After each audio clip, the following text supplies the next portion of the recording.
Hello friends, my name is Arman Beri and I have studied in Atash Institute Ludhiana for 3 years. 1 year in foundation course and 2 years for NEET UG preparation. जब मैंने यहाँ foundation course join किया तो यहाँ के class के environment, teachers की help and अटाश के मटेरियल की वजह से मेरे बोर्ड्स में 95% आई। मेरी फाउंडेशन की जर्नी की वजह से मैंने डिसाइड किया कि मैं अपनी NEET UG की प्रिपरेशन भी अटाश इंस्टीट्यूट लुधियाना ब्रांच से करूँगा। डॉक्टर बनने का सपना मेरा बचपन से था क्योंकि मेरे दोनों पेरेंट्स डॉक्टर्स हैं। मैं बचपन से ही एक मेडिकल के इन्वायरमेंट से सराउंडेड था। मैंने हमेशा से अपने मॉम एंड डैड को पेशेंट्स को एग्जामिन करते हुए देखा है। जब मैं 9th और 10th में पढ़ रहा था तो मेरे को ह्यूमन फिजियोलॉजी के चैप्टर्स में बड़ा इंटरेस्ट था, जिसकी वजह से मैंने डिसाइड कर लिया था कि मैं 11th और 12th में मेडिकल ही करूँगा।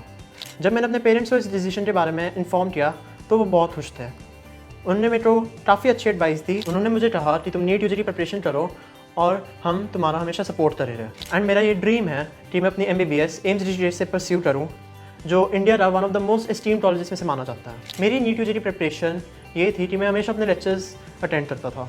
मैं हमेशा ट्राई करता था कि मेरा कोई लेक्चर मिस ना हो। अगर मेरा कोई लेक्चर मिस भी हो जाता तो मैं हमेशा उसको ऑनलाइन देख लेता था। मैं हमेशा अपने लेक्चर्स के ढंग से नोट्स बनाता था एंड घर जाते जो भी लेक्चर में करवाते थे उसी दिन रिवाइज कर लेता था। अगर मेरे को किसी लेक्चर में डाउट आ भी जाता तो मैं अगले दिन ही अपने टीचर से जाकर वो रिजॉल्व कर लेता था। मेरे टीचर्स डाउट्स के लिए बहुत वेलकमिंग थे। उन्होंने कभी मेरे डाउट्स लेने से मना नहीं किया एंड उल्टा हमेशा वेलकमिंग थे कि हमसे और डाउट्स पूछ। अटाश में काफ़ी सारे टेस्ट होते थे, जैसे FTS हो रहे, टर्म टेस्ट हो रहे, प्रैक्टिस टेस्ट हो रहे, AITS हो रहे। इस टेस्ट से काफ़ी मदद मिली मेरे को अपने नीट जर्नी में। इन टेस्ट की वजह से मेरे को पता चला कि मेरे कौन से टॉपिक्स वीक थे एंड कौन से टॉपिक्स स्ट्रॉन्ग थे। जो भी मेरे टॉपिक्स वीक होते मैं उनको फिर से ढंग से पढ़ता था एंड जो भी मेरी मिस्टेक्स होती थी उनको नोट करके ढंग से एनालाइज करता था। अपनी NEET UG की जर्नी में मैंने NCERT को अपमोस्ट इंपॉर्टेंस दी। मैंने NCERT मल्टीपल टाइम्स रीड की, जिसकी वजह से मेरे को बायोलॉजी और इनऑर्गेनिक केमिस्ट्री में अच्छी ग्रास्प हुई। मैंने NCERT के examples and battle exercises thoroughly practice किए थे। एंड मैं आप सबको ये बताना चाहता हूँ कि अगर आपको NEET UG में अच्छी रैंक लानी है देन आपको NCERT को अटमोस्ट इंपॉर्टेंस पर रखना पड़ेगा एंड उसको बेस बना के चलना पड़ेगा। NEET UG की जर्नी काफ़ी लंबी जर्नी है। इसमें मेरे को भी काफ़ी चैलेंजेस एंड डिफ़िकल्टीज फेस करनी पड़ी। One of the many difficulties जो मैंने फेस की वॉज फ्लक्चुएशन इन मार्क्स।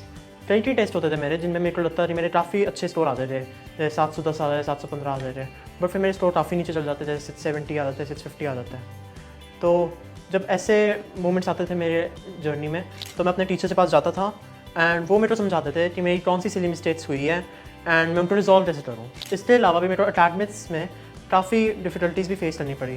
कुछ टॉपिक्स थे बायोलॉजी, केमिस्ट्री एंड फिजिक्स में जो मेरे को काफ़ी ट्रबल देते थे एंड मेरे को उनको काफ़ी टाइम देना पड़ा उनको सीखने के लिए।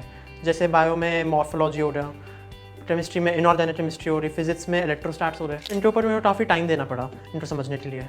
तो इन टॉपिक्स को भी समझने में मैं टीचर से पास जाता था एंड वो मेरे को 1-to-1 सेशंस में अच्छी तरह टॉपिक समझाते थे एंड मैं उनके कॉन्सेप्ट भी क्लियर करते थे। इन सब में से मेरे को सबसे ज़्यादा प्रॉब्लम इनऑर्गेनिक केमिस्ट्री में से आई, जिसके लिए मैंने अपने टीचर्स को कंसल्ट किया जिनने मेरे को एडवाइस दी कि सिर्फ NCERT थरोली पढ़। NCERT से इनऑर्गेनिक केमिस्ट्री बार बार पढ़ने से मेरे वो टॉपिक एक वीकनेस से एक स्ट्रेंथ बन गया। नीट की जर्नी में काफ़ी डिफ़िकल्टीज आती है, बट आपको हमेशा अपने एल्डर्स की और अपने टीचर्स की एडवाइस लेके आगे बढ़ना चाहिए एंड कभी भी गिव अप नहीं करना चाहिए। मैं नीट एस्पिरेंट्स को ये एडवाइस देना चाहता हूँ कि आप कभी अपने लेक्चर्स और क्लासेस मिस ना करें। जो भी आपके लेक्चर्स हो उनके ढंग से नोट्स बनाएं एंड उन नोट्स को लेक्चर के उसी दिन रिवाइज कर लें। टेस्ट कभी मिस ना करना, क्योंकि टेस्ट के थ्रू ही पता चलता है कौन से टॉपिक्स वीक है एंड कौन से टॉपिक्स पे हमें फोकस करना चाहिए। NCERT को हमेशा अपना बेस बनाते चलना, क्योंकि नीट में उससे डायरेक्ट क्वेश्चंस आते हैं, स्पेशली बायोलॉजी में और इनऑर्गेनिक केमिस्ट्री में। सोशल मीडिया स्पेशली इंस्टाग्राम या फेसबुक से दूर रहना चाहिए,